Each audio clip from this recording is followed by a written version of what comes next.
What's up, guys? Coach Cam back again with a leg day. I want to go over a few things about my workout before we get into today's topic. So first, this is a YMCA, and it's the first time I've used their equipment for legs. This quad extension machine was pretty good. It didn't really get a full stretch coming down, but that's not a big deal. Like my last video, range of motion is not the main driver of hypertrophy. It's not something you need to obsess over and cry over. I did quad extensions, I did leg press, I did seated hamstring curls. I had to do single leg calf raises because there had no calf machine at all. It actually turned out better though. I think my calves are still sore. It's been a few days. And then I did dumbbell shrugs. I couldn't find any straps here to try to help me to grip the weight, so thankfully my grip held on though. Anyway, today's topic, I want to discuss why the idea of just get stronger, bro, you'll get bigger is not the best way to phrase the advice you're trying to give. It's not the best route to take to get bigger, because most people think getting stronger means getting a higher 1 rep max.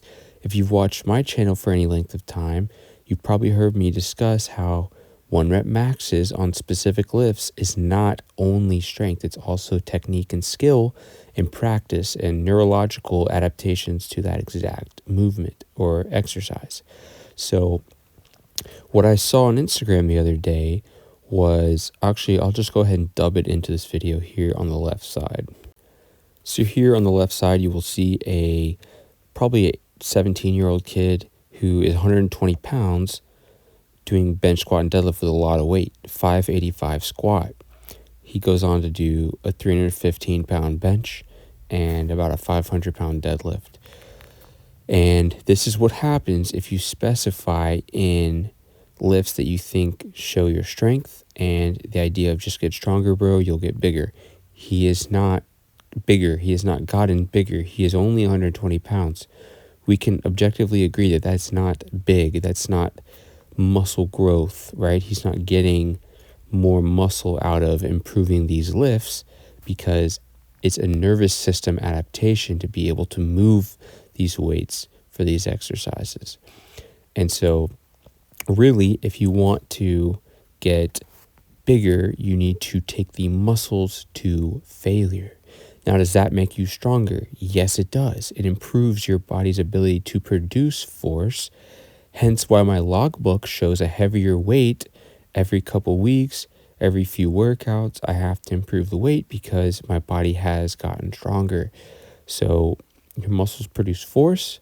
It's not necessarily how much weight you can move one time. That is a component of strength, but you would have to practice the lifts, the technique, and practice using really heavy weight in order to move a lot of weight. So at the end of the day, a few years back, a lot of people were on this kick of just get your lifts heavier, just get your 1 rep max higher, and you will be building as much muscle as possible. That video illustrates that that's not true. That's not the case. And if it was, all powerlifters would be the largest humans on earth, and there wouldn't even be any small weight classes because they'd be so big and so heavy of a person, which is not the case. Instead, the best way to train your body, instead of hitting 1 rep maxes, is to actually contract your muscles until they are exhausted.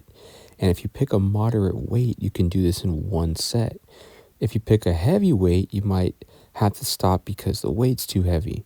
Or if you pick a light weight, it might take too long and feel too painful. You might be too out of breath to get the muscle to failure. So there's a sweet spot of weight that I'll just label as a moderate weight. This will get you bigger and stronger over time. And if you perform the reps with control, you'll be doing so safely. A lot of people are worried about safety. A lot of people, maybe older adults, would see my workout or just see me in general and think, oh, he probably works out. That's too dangerous for me. If I tried to do that, I would get hurt, which that's not true because of how I perform my reps. I don't get hurt, and I probably couldn't get hurt it could happen, I'll say, in my lifetime maybe, but with the way I perform my reps, it's more likely not to happen than to actually happen. So this is how to properly train your muscles. Also, try not to overtrain, so you're only doing the lowest possible volumes. If I did this exercise correctly, I only need to do one set. If something went wrong, the weights were way off, the settings were way off, then I would have to do probably a second set, and try to critique my own form and my own positioning to take the muscles to failure. So that's just some information in a nutshell. But ultimately, in order to get bigger, you need to take muscles to failure. You need to exhaust them and contract them with exercises. And you don't have to do bench, squat, deadlift. There's no exercises that you have to do. There's no mandatory exercises. However, there are quote unquote mandatory muscles, being all the major muscles of your body, right? I could pull out an anatomy chart and show you what they are, but I'm sure you already know what they are or where they're located and what exercises most people are doing because they target most muscles of your body.